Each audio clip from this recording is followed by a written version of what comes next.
Shortly before 2 o'clock on a February afternoon in 1866, a dozen men rode into Liberty, Missouri. It was St. Valentine's Day. But none of the horsemen looked like anyone's beau. All of the men were muffled in long soldiers' overcoats, and some wore six-shooters strapped outside their coats.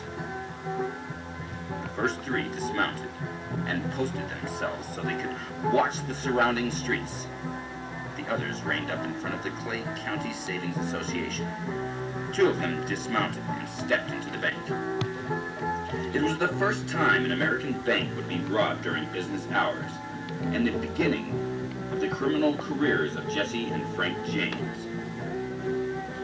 Many outlaws were not as widely known as the James gang. So, from the rewritten pages of the Old West comes another story of outlaws. This is the Great Arizona Bank Robbery.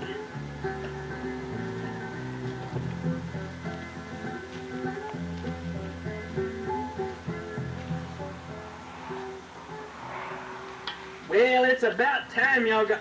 Sheriff! Bernard, you're as nervous as a long-tailed cat under a rocking chair.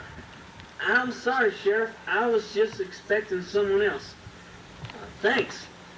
Since when have you had an interest in banking?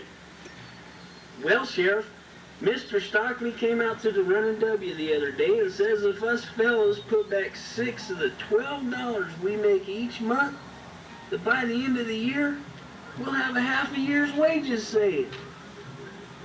Do you think that's wise? Well, Barney, it's always nice to have some money stashed away. You never know when you might need it. But just between you, me, and the fence post, I think that Mr. Stockley wouldn't give you a sow-belly brine to grease your flapjack griddle with. So I'd probably be better off just saving it on my own. Well, now, I can't make a decision like that for you. You're a grown man. Let thy path thee take be thine own.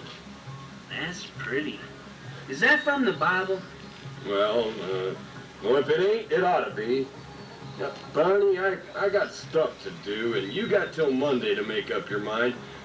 You think hard on it. I know you'll make the right choice. Right, Sheriff.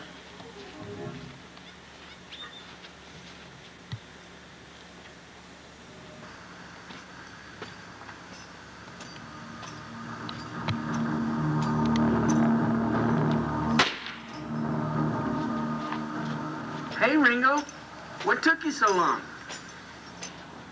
I took a little extra time to get us some good horses. Courtesy of the Running W. You stole horses from the Running W? What about it? The Running W sure ain't horse poor. Besides, they won't notice a few ranch ponies being gone for a few days. I really feel bad about this. I don't think this is a good time. Barney, what'd I tell you about thinking when we decided to do this little job? Not to. That I'm dumber than a box of rocks, and I ain't got the brains God gave a pissant. What else? You're the boss, and only do what you say. That's right. So, anything else on your mind, Barney? No. Where's the dynamite? I got it right here. It's in the saddlebag. Good. I'll go into the bank and you spot yourself over there by the hotel out of sight. When I blow the safe, that sheriff will come running quicker than a keg of cider at a barn raising. That's when you'll get a good clean shot at him. You want me to kill the sheriff? Well, maim, cripple, or kill him. Just make sure he can't follow us once we got that money. Do you understand? I understand. Let's go.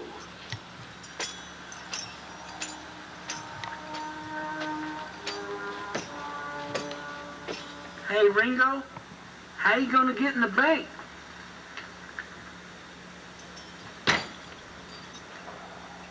You got any more stupid questions? I'll be over by the hotel.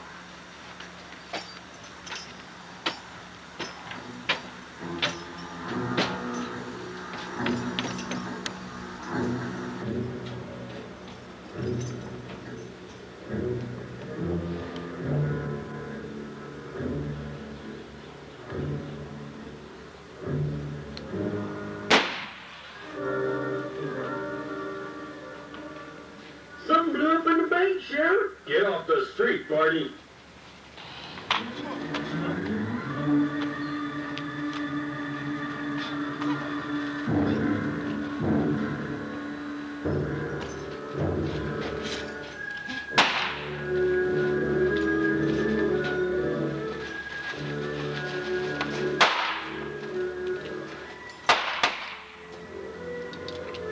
Ringo.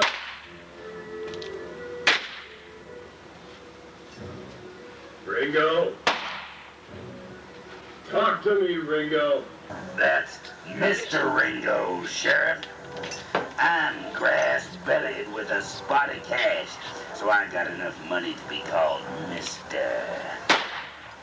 Well, Mr. Ringo, I know you're as pleased with yourself as a puppy with two tails, but before you start being known far and wide as a he-bear with a fur on his belly, you got another problem.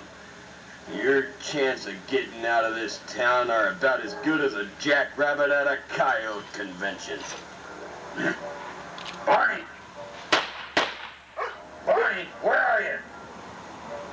Looks like you're all alone as a teetotaler in a saloon.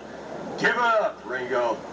This robbery caught you in your own loop. Sheriff, this money is mine, and if it ain't, then I'll saddle a cloud and ride to the great beyond.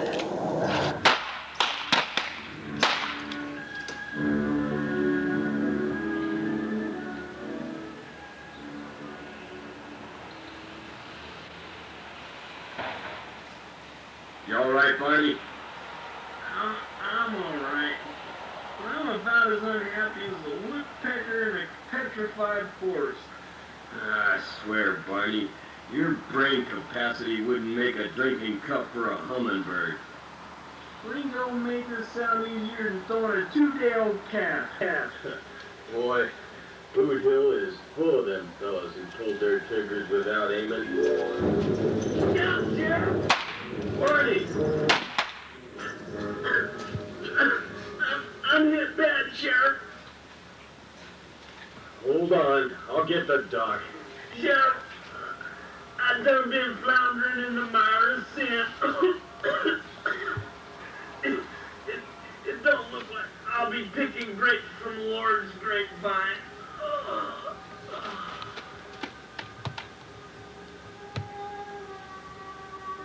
My Kathy used to say, the Lord knows that a man's like a barbed wire fence. They all have their good points.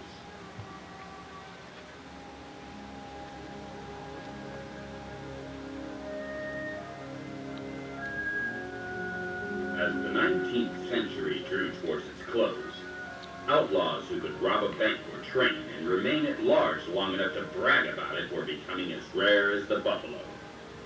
They had to contend not only with growing armies of peace officers, but with daunting technological forces, trains, telegraph, and the telephone, to name a few. In the face of such crime-fighting advances, ordinary desperados were doomed. While gunfighting might pay well for a time, the ultimate wages were likely to be death.